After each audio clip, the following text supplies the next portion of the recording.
Yeah.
చీమలు కరుస్తుంటే చంపాలనుకుంటుంది.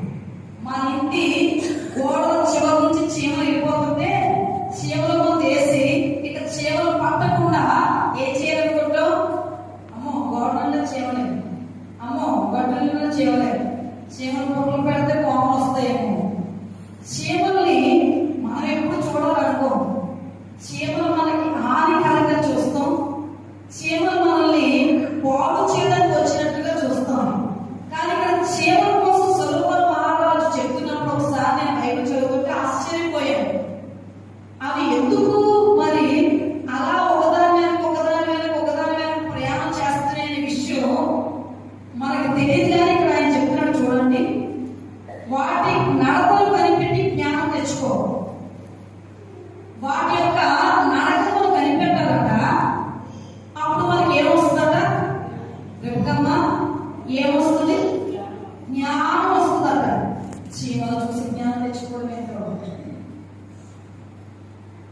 ఒక మన ఊరి పెద్దలు చూసి నేర్చుకోండి, మన వీధిలో ఉన్న ఆ అబ్బాయిని చూసి నేర్చుకోండి, లేకపోతే పాస్టర్ గారిని చూసి నేర్చుకోండి.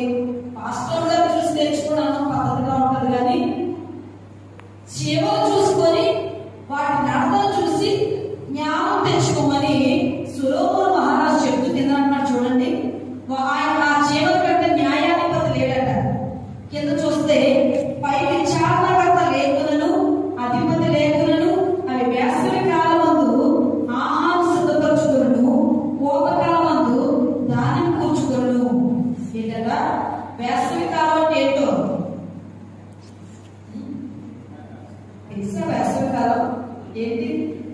చెబితే ఒక బాధ, చనిపోతే ఒక బాధ అని పెట్టారు. వేసవి కాలం అంటే ఏంటి? ఎండాకాలమేనా? ఖచ్చితంగా ఎండాకాలమే. ఎండాకాలంలో ఏం చేస్తాయట? ఎంత కన్ఫ్యూజ్ గా మొక్కలు పెట్టి తెలుసా? ఎండాకాలం చెప్పాలా వద్దా? చెప్పితే రోగ అయిపోతేమో అన్నట్టు. ఎండాకాలంలో ఏం చేస్తాయట? ఆహారాన్ని కూర్చుకుంటాయట. కోతకాలమున ధాన్యం ఏం చేసుకుంటాయట? కూర్చుకొను. అవి ఎండాకాలంలోనే కనబడతాయట. ఎక్కువ శాతం ఎండాకాలంలో వాటికి కావలసిన ధాన్యం అంతా కూర్చేసుకుంటాయట. ఒక కాలంలో కూర్చుకొని 2 కాలంలో కూర్చొని తింటాయట. ఒక కాలం అంతా కష్టపడతాయట.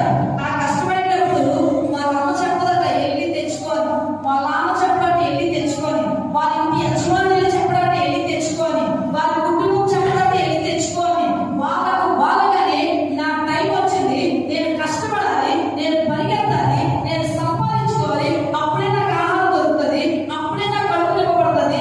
నేను ఈ కాలంలో కష్టపడకపోతే, నేను ఈ కాలంలో సంతోషించకపోతే నా ఆకలి తీరదు అని వాటినే ప్రేరేపించుకొని అవి ఏం చేస్తాయట? ధాన్యం కూర్చుకుంటే. ఏ కాలంలో? కొంచెం గట్టిగా చెప్తానా? చీమల దగ్గరికి వెళ్ళి జ్ఞానం తెచ్చుకోవాలి ఆయన. చాలా సందర్భాల్లో మనం ఇతరులు చూసి నేర్చుకోవాలని చాలా కష్టం. నాకు చెప్పేదేంటి? అది నాకు చెప్పేదేంటి? నేనేంటి నా విలువెంత? వీళ్ళు నాకు చెప్పే అంతటోలా అన్నట్టుగా ఫీల్ అవుతుంటాం. కానీ సొలొమోను మహారాజు చెప్తాడు, ఒక్కసారి చీమ దగ్గరికి వెళ్ళి నేర్చుకో. చీమలు ఒకదాని వెనక వెళ్ళి ఏం చేస్తాయట? ఆ ఒక లడ్డు ముందు రోజు మరుసటి రోజు లడ్డు ఏమవుతుంది? ఎలా ఎత్తుకెళ్ళిపోతాయో ముక్కలు. ఎక్కడ కూర్చుకుంటే తెలియదు. ఎందుకు వాటి యొక్క గోడ ఎక్కడుందో తెలియదు, వాటి యొక్క ఇల్లు ఎక్కడుందో తెలియదు, వాటి యొక్క స్థలం ఎక్కడుందో తెలియదు. ఒకసారి పరిశీలిస్తే తెలుస్తుంది. ఈ ఆహారం తీసుకెళ్ళి ఎక్కడ కూర్చుకుంటున్నాయి, ఎక్కడ దాచుకుంటున్నాయి, ఎక్కడ పెట్టుకుంటున్నాయి, మిగతా 2 కాలాలు ఎలా తింటున్నాయి తెలియదు మనకి. తెలుసా? తెలుసండి. మనమైతే ఇల్లు కట్టుకుంటున్నాం, కేసి సిమెంట్ వేసి రాయేసి సిమెంట్ అని ఇసుకెట్టి ఏం చేస్తాం? ఇల్లు కట్టుకుంటాం, ఇంట్లో భద్రపరుచుకుంటాం. అవి ఎక్కడ కూర్చుకుంటున్నాయి? అవి ఎక్కడ దాచుకుంటున్నాయి? మన కాళ్ళ కింద, మన వేది కింద నలిగిపోయే ఆ చీమలు ఎక్కడ వాటిని దాచుకుంటున్నాయి? అందుకని వాటిని చూసి జ్ఞానం తెచ్చుకోమంటాడు ఆయన. ఇంకో వాటి ఏం చెప్తుంది తెలుసా? సోమరి. ఇంకెంతకాలం పడుకుంటావు? ఎంత పడుకుంది అనుకుందు?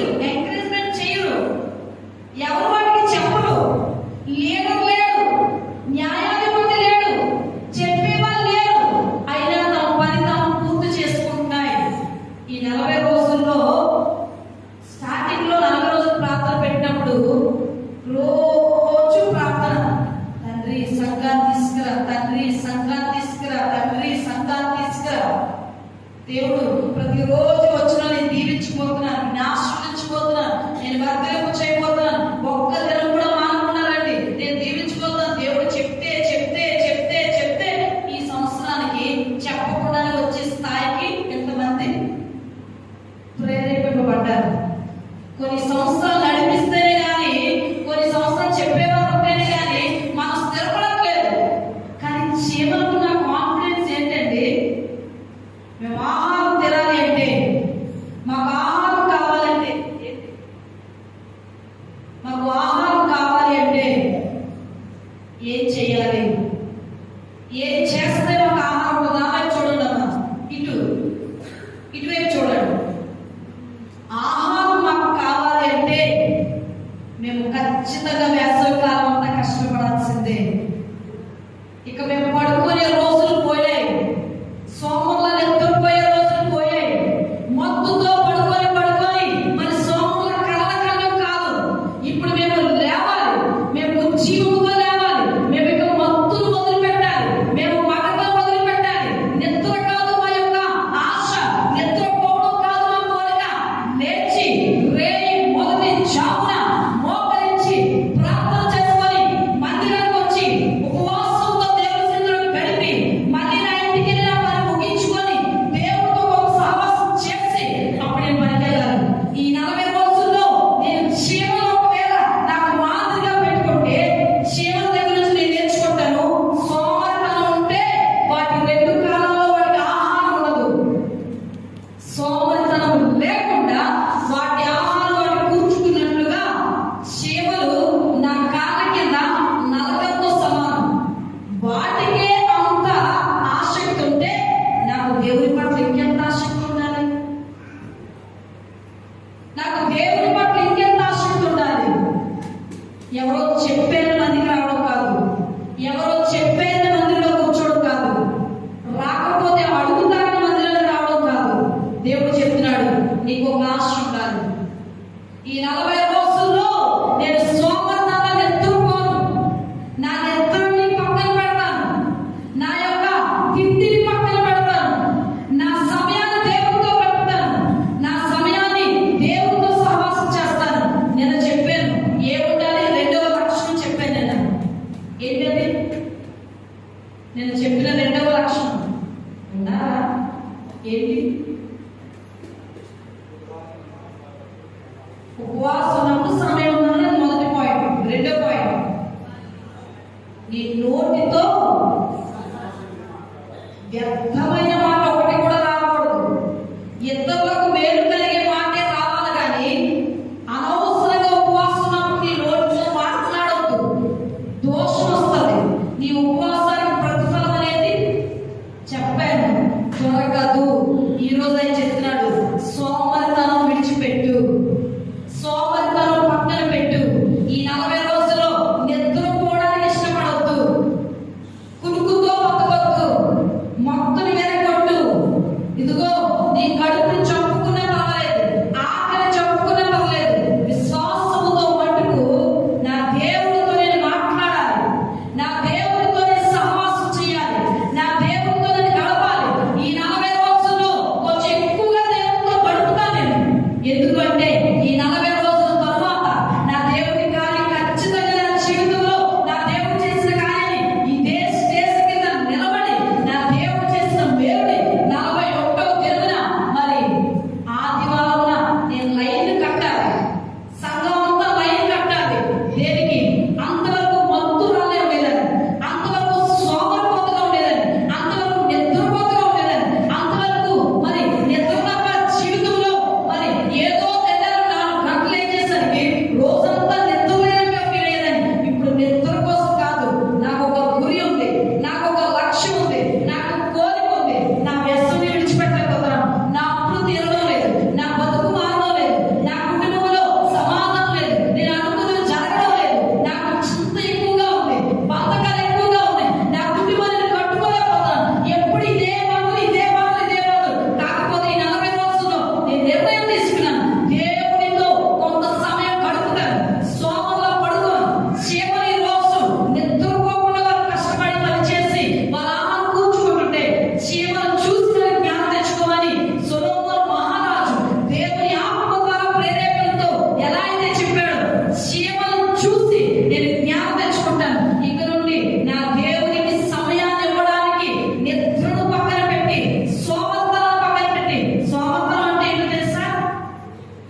కొద్ది ఎన్నో బాధ్యతలు ఉంటాయి, కానీ టైం వేస్ట్ చేయాలనిపిస్తుంది. టైం వేస్ట్ అయిపోయిన తర్వాత నా పని నాకు సహాయం చేసే వాళ్ళే విసిగిపోతారు. ఎవరో చేసేది కాదు పని, నీకు నువ్వే చేసుకోవాలి. నీ ఆత్మీయతను నువ్వే పెంచుకోవాలి. ఆ ప్రార్థన చేయలేదు, ఈ ప్రార్థన చేయలేదు. ఇంట్లో చాలా మంది కంప్లైంట్ ఇస్తారు, మా ఆయన ప్రార్థన చేయండి, మా పిల్లలు ప్రార్థన చేయండి. నువ్వు చెయ్యు. అమ్మ చేస్తే కూతురికి ఆశీర్వాదం, కూతురు చేస్తే అమ్మకి ఆశీర్వాదం రాదు. తండ్రి చేస్తే కొడుకు రాదు, కొడుకు చేస్తే తండ్రికి రాదు. ఎవరికి వారు దేవుని సన్నిధిలో ఒక కమిట్మెంట్ తీసుకోండి. ఏంట కమిట్మెంట్? నేను ఇన్ని గంటలు ఉపవాస దినాలలో నీతో మాట్లాడతాను, నీతో మాట్లాడి నా కార్యం నీ సన్నిధిలో నేను పొందుకుంటాను. ఇది లేదు అది లేదని ఎప్పుడు యాపన పడతాం, ఎప్పుడు ఇది లేదు అది లేదని చింతించలేదు. చాలా సందర్భాల్లో ఏంటండి, నాకు ఎవరు చూడండి, నా బతుకెత్తినండి, నా ఊరు తాగుపోతండి, నా బతుకులో మరి ఆదాయం ఉండదండి, ఆర్కేమండి, ఇంట్లో 5 కష్టపడుతున్నాను, 4 కష్టపడుతున్నాను, 3 కష్టపడుతున్నాను, నా ఇంట్లో కష్టపడడం లేదండి. నువ్వు నిలబడి కష్టపడడానికి ఇంకొకరు కోసుకోవద్దు. నీ ఇంట్లో కష్టపడలేదు వాళ్ళని కోసపడవద్దు. నువ్వు నిలబడు, నీ పరిస్థితికి వస్తుంది దేవుని ఎదుట. ఆయన అంటున్నాడు, నేను నీకు జ్ఞానాన్ని ఇస్తాను. జీవనం చూసి జ్ఞానం తెచ్చుకో. నేను నీకు జ్ఞానాన్ని ఇస్తాను. ఎలా నీ కుటుంబాన్ని నడిపించాలో జ్ఞానాన్ని ఇస్తాను. ఎలా నీ భర్త మార్చుకోవాలో జ్ఞానాన్ని ఇస్తాను. ఎలా నీ కుటుంబం పోషించుకోవాలో జ్ఞానాన్ని ఇస్తాను. ఎలా నీ కుటుంబంలో బాధ్యత తీర్చాలో జ్ఞానాన్ని ఇస్తాను. ఎలా నీ ఇల్లు కట్టుకోవాలో జ్ఞానాన్ని ఇస్తాను. ఎలా నీ యొక్క ఆదాయాన్ని పెంచాలో జ్ఞానాన్ని ఇస్తాను. ఈ సంవత్సరంలో నీ జీవితంలో జరగని ప్రతి కార్యాన్ని దేవుని సన్నిధిలో అడిగి పొందుకునే ధన్యత ఇస్తాను. అడగకుండా, ప్రయాసపడకుండా, దేవుని సన్నిధిలో ప్రాపులాడకుండా సోమల వలె పడుకొని ఏదో తెల్లదారుగా కళ్ళు చెడు కూర్చుండిపోయి ఏదో ప్రార్థన చేసుకుంటే నేను కూర్చుంటాను అన్నట్టు సోమల పోతుల వలె దేవుని మందిరానికి రావద్దు. ఒక నిర్ణయంలో రండి. నేను 10 పాయింట్లు పెట్టుకున్నాను. ఈ 40 రోజుల ఉపవాసంలో ఈ 10 కార్యాల జీవితంలో జరగాలి. యేసయ్యా, ఈ 10 కార్యాలను చూడాలి. యేసయ్యా, ఈ 10 అద్భుతాలను చూడాలి. నేను నీతో మాట్లాడి ఈ 10 అద్భుతాలు నేను నీకు ఈ మందిరంలో సాక్షిగా ఉండాలి. ఈ 10 మరి పాయింట్స్ కూడా నేను అనుభవించాలి. నువ్వు నాకు ఇస్తావని నేను నమ్ముతున్నాను. నువ్వు ఇస్తావు కనుక నీతో మాట్లాడతాను. నేను నిద్రపోను, నేను పడుకోవడానికి ఇష్టపడను, నేను ఊసులాడడానికి ఇష్టపడను, నేను టైం వేస్ట్ చేయను. వ్యర్థమైన టీవీలు, సీరియల్, సినిమాలు పనికిమాలని చూసి టైం వేస్ట్ చేసుకోను. ఎదురింటాడు, పోగింటాడు, ముందుంటాడు, వెనకింటాడు, ఇలా ఊసుతో నా నోరు అపవిత్రపరచుకోను. కొంతమంది కూర్చుంటే గంటలు అయిపోతుంటాయి. ఊసులే ఇందుకు పని వస్తేనే ఊసులు. ఈ ఇంటికి వెళ్ళమా, అంతో మాట్లాడ, ఇంతో మాట్లాడడం, నోరు అపవిత్రపరచుకోవడం, టైం వేస్ట్ చేసుకోవడం. ఈ 40 రోజులు అది కట్ చేయండి. దయచేసి నా భవిష్యత్తును మార్చు దేవాన్ని దేవుడితో మాట్లాడండి. ఈరోజు దేవుడు ఏం చెప్తున్నాడు? సోమరుల వలె, నిద్రపోతుల వలె మీరేం చేయొద్దు, సమయాన్ని వేస్ట్ చేయొద్దు. నీవు ఒక గోల్ పెట్టుకో. ఈ 40 రోజుల్లో కార్యం జరగాలంటే ఏసేతో నేను మాట్లాడాలంటే దాంట్లో పాస్టర్ చేసేదేం లేదు. ఏం చేయరండి. మీ ప్రవచనం చెప్తారు పాస్టర్ గారు, అంతే. అది కూడా నెరవేర్పు జరగాలన్నా మీ చేతిలోనే ఉంది. చెప్పడం వరకే. విషయం ఏంటంటే ఆవిడ జీవితంలో కార్యం కూడా ఆవిడ చేసుకోలేదు, దేవుడే చెయ్యాలి. చాలా మంది ఎక్కువ ఎక్స్పెక్ట్ చేస్తుంటారు. పాస్టర్ గారు దేవుడు మాట్లాడతారు, పాస్టర్ గారు దేవుడు, పాస్టర్ గారు సెకండ్ పాయింట్, దేవుడే మీతో మాట్లాడతారు. మీరు దేవుడితో మాట్లాడతారు. మీరు పరిగెత్తుకొని వచ్చి ఆవిడతో చెప్పాల్సిన పని లేదు, ఆయనతో చెప్పాల్సిన పని లేదు. సజీవమైన దేవుడితో మాట్లాడడానికి టైం పెట్టుకోండి. 40 రోజులు మీ ముందు ఏం కావాలి అన్ని పాయింట్లు చదువుకున్నదైతే రాసుకొని పేపర్ ఎదురుగా పెట్టుకోండి. చదువుకోలేదైతే హృదయం నిండా దేవా ఇవి ఈ 40 రోజుల తర్వాత జరగాలి, నువ్వు నాకు చెయ్యి. మోకరిద్దాం. ప్రతి నేను ఆయన దర్శనం పొందుకోవాలి, నేను ఆయన చిత్తాన్ని చేయాలి. నేను సంఘంలో దేవుని కోసం ఏదైనా పని చేయాలి. నా సంఘం